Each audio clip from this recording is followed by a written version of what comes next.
Welcome to this podcast in the Inclusive Diving series. In this podcast, we will discuss the benefits for individuals with disabilities, including physical and mental well-being, enhanced movement, and increased confidence.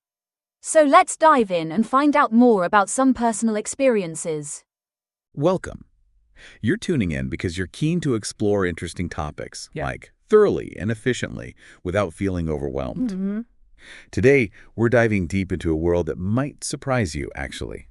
It's the surprising and, empowering world of adaptive scuba diving. Exactly. And for this deep dive, we've pulled together some really compelling stuff. Yeah. We'll be looking at personal experiences from divers with disabilities, getting info from organizations dedicated to helping them, and even digging into a scientific study about how scuba actually impacts their quality of life.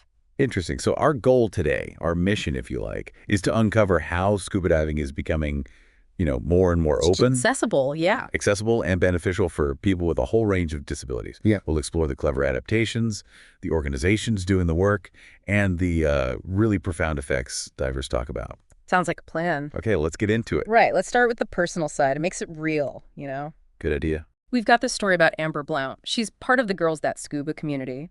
Her journey into diving after a really bad motorcycle accident, well, it really shows what's possible. Amber's story is, it's powerful.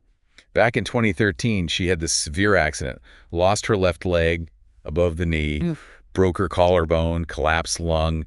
A huge life change. Had to leave her job, totally adjust. Yeah, unimaginable, really. But what's amazing is her determination. Just 4 years later, she moves to the Florida Keys. Right. And even though she had zero background in diving, she gets a job at a dive shop. Just being around it sparked something. It really does make you wonder, doesn't it, how your environment can just open up new doors. Definitely. And she'd already adapted to CrossFit, so she figured, scuba, probably be kind of easy. Famous last words, maybe? Well, maybe a little. Her first pool sessions were unexpectedly tough. Oh, how so? She first tried using a rear inflate BCD, that's the buoyancy compensator device. What, the vest? Yeah. But with that style, she just kept rolling over, felt really unstable, uncomfortable, and pretty frustrated. So much so she actually stopped after just one session. Wow. That could have been the end of it right there. It could have. But this really shows how important the right gear and, frankly, the right help is. So what changed? Well, she switched to a jacket-style BCD. It gives buoyancy more, evenly around your torso. Okay. And she and her instructor spent time just in shallow water, carefully tweaking her weights, shifting them around until she felt balanced and secure. The weight distribution. Crucial. Totally. It just highlights that the key is often finding that specific setup that works for your body, your needs. And the instructor, who happened to be her boyfriend, played a big part too, right? Absolutely. His patience, his help, figuring out exactly how much weight and where to put it to compensate for the missing limb, that was critical. It's a great example. Having that right support person can make all the difference in getting over those first hurdles. Makes you think, doesn't it? How much personalized help matters. It really does. And if we look at her adapted gear now, it shows how sometimes the changes can be surprisingly small. Oh, yeah. What does she use? She uses an Aqualung Pearl BCD. Atomic X1 fins, they're quite stiff, good for a strong single leg kick. Right. A modified Bear Evoke wetsuit, they basically cut and sewed the leg to fit. And these webbed gloves, dark fin ones, to help her manage currents better with just one leg. Clever. But you said the adaptations can be minimal. Yeah, that was her point, especially for limb differences. She even mentioned, for someone missing a right arm, sometimes just switching the hoses around on the regulator setup is enough. So it's not always about some super high-tech, completely redesigned gear. Exactly. It's often about smart, practical adjustments. And what about getting on and off boats? That can be tricky even with two legs sometimes. Right. But she said she just felt comfortable asking for help, and the dive operators were always really understanding and helpful. That's great to hear. Shows a good culture in the community. Yeah, it speaks volumes about that growing awareness and acceptance, Definitely. So, okay, we've heard Amber's journey, an amazing individual effort. But what about the bigger picture? The organizations helping make this happen more broadly. Yes. There are some really remarkable organizations doing fantastic work here. Dive Heart is one. Dive Heart, okay. Their main thing is scuba therapy. They really focus on the benefits of that zero gravity feeling underwater for people with disabilities. Scuba therapy. Interesting. Yeah, and they actually have a documentary called Adapting to Dive on Amazon. I bet that gives a really good look at what they do. Might have to check that out. So they focus on the therapeutic side. Big time. And they make it easy for people to get involved, donations, volunteering. It's clear they're not just about the activity, but the potential healing aspect. And what kind of impact has they had? Pretty impressive numbers. They've been going for about 19 years, gotten over 8,600 donations, have more than 530 volunteers, and issued over 340 adaptive diving certifications. Plus, they run training programs, organize trips, have an instructor directory. They seem really comprehensive. They are. They talk about this total immersion training for their adaptive dive teams. Sounds very thorough. And they have this Dive Heart Angel program, too, for direct support, plus partnerships. They're really trying to shake up underwater therapy. Very cool. Who else is out there? Another big one is the Handicapped Scuba Association, HSA. HSA. Got it. Their start is kind of fascinating. Goes way back to 1975, UC Irvine. It began as a research program. Oh, really? Yeah, looking at how learning scuba together changed the self-image of students with and without disabilities. Huh. What did they find, or what was the principle? A key thing was that everyone, regardless of disability, had to meet the standard physical performance requirements for certification. They might do it differently, but they had to meet the standard. That's a powerful idea. Focus on the achievement, not the limitation. Exactly. And the founder, Jim Gattaker, he has his own story. Had a paralyzing arm injury back in '72. He found diving was huge for his emotional recovery, his self-image. Wow, so it came from personal experience. Seems like it really fueled his passion. Yeah. So HSA offers practical stuff now, like HSA Travel helps find accessible boats, resorts. That's super useful. HSA training schedules for instructors and dive buddies, and an online store for gear and materials. Really practical support. Totally. And they had this video, I saw a reference to it, of Linda Norland. She has a brain injury affecting muscle control and speech diving with Jim Gattaker. Must be quite moving. I bet. So HSA's mission is pretty global then. Yeah, leadership, training, coordination for handicapped scuba worldwide. They've been a major player for a long time. Okay, who else? Then there's the Scuba Trust. Their aim feels very heartfelt and direct. Just helping people with disabilities and their families and friends experience the joy of scuba. Simple as that. They really stress that key skills like buoyancy control, totally achievable with many different disabilities. That's important to emphasize. And they talk a lot about that feeling of freedom, being free from wheelchairs or crutches underwater, and the community aspect, the support. Yeah, we heard that from Amber's story too. It's not just the diving, it's the people. Exactly. And of course, the places you can go, reefs, wrecks, seeing all the cool aquatic life. Endless possibilities. Right. They share some really nice testimonials, too. People named Dee, Sarah, Amanda, talking about the support, the friendships, making dreams come true. Really positive stuff. Lovely. Any others we should know about? Let's look at the British Sub-Aqua Club, BSAC. Okay, BSAC, UK-based. Yep. They have a very welcoming stance towards people with disabilities and also those with long-term health conditions, LTHCs, long-term health conditions. And they point out a pretty striking statistic. About 1 in 5 people in the UK has an impairment or an LTHC. Wow, 1 in 5? That really underlines why inclusion matters. Doesn't it just? Their Diving for All chief instructor, Mick Stewart, basically says if someone wants to try, they should have the chance. Medical safety is the main thing, obviously. And he even mentions snorkeling as a great alternative if scuba isn't quite right. Good point. And how do they define disability? As something with a substantial long-term negative impact on daily activities. Yeah. And LTHCs are conditions that are manageable, but maybe not curable. They cover a broad spectrum. And they mention legal requirements. Yeah, the Equality Act 2010 in the UK requires reasonable adjustments. It's not just about ramps. It's about adapting the activity itself. So how does their training work for disabled divers? Generally, they stick to the standard syllabus. Deviations only happen if the disability really makes it necessary. Makes sense. Yeah. Keep it mainstream where possible. Exactly. And they offer lots of support, encourage instructors to get this DFA instructor qualification. Diving for All. Yep. And for buddies to take DFA awareness courses. It's about building that knowledgeable support network. And they even point out benefits for their local clubs, their branches. Yeah, like enhances their brand, boosts membership, promotes social inclusion, reduces legal risks. It's a win-win. Fine.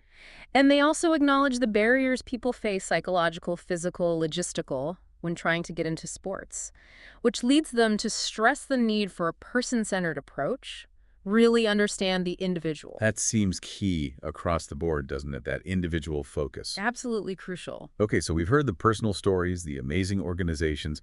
What about the science? Does research back up all these benefits we're hearing about? Good question. And yes, there is research looking into this. There's one study titled Influence of Scuba Diving on the Quality of Life of People with Physical Disabilities. Okay, sound specific. What do they do? They aim to compare the quality of life, mental and physical health of disabled people who dive versus those who don't. And how did they measure quality of life? They use something called the SF-36 questionnaire. It's a pretty standard, well-respected tool. Right. Measures things like physical functioning, social functioning, mental health, vitality, energy levels, basically.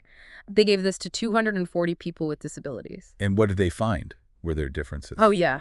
Significant ones. The divers scored significantly higher on self-assessed physical functioning. Meaning they felt more physically capable. Exactly. Also significantly higher on social functioning, mental health, and vitality. The diving group just reported feeling better in those areas. Wow, that's quite a difference. Any areas where there wasn't a big difference? Well, there was a tendency for divers to rate higher even on things like limitations due to emotional problems or pain. But those differences weren't statistically significant in this particular study. Could be due to sample size or other factors. Oh, yeah. So what was the study's main takeaway? The main conclusion was pretty clear.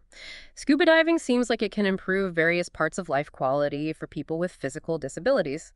They suggested it could be seen as a form of physical activity and rehabilitation. Rehabilitation, interesting. Yeah. But, like all good science, they also said, hey, we need more research, bigger studies to really confirm and explore this further. Of course. But it makes intuitive sense, doesn't it? That underwater environment. Totally. The buoyancy, that feeling of support, lightness, freedom. It lets you move in ways that might be tough or even impossible on land. Right, like physical therapy, but maybe more fun. Potentially, yeah. And these findings connect with other research on aquatic exercise generally, reducing pain, improving flexibility, mobility, strength. Okay. Did this study look at different levels of disability? It did, and interestingly, it found that divers, regardless of how severe their disability was reported to be, had statistically higher quality of life scores for mental health and functioning. Regardless of severity, that's powerful. Yeah. And for vitality, that was significantly higher for divers with both severe and mild disabilities compared to non-divers. So the benefits seem pretty widespread. It seems so. They even looked at the overall summary scores from the questionnaire, the physical component summary, PCS, and mental component summary, MCS.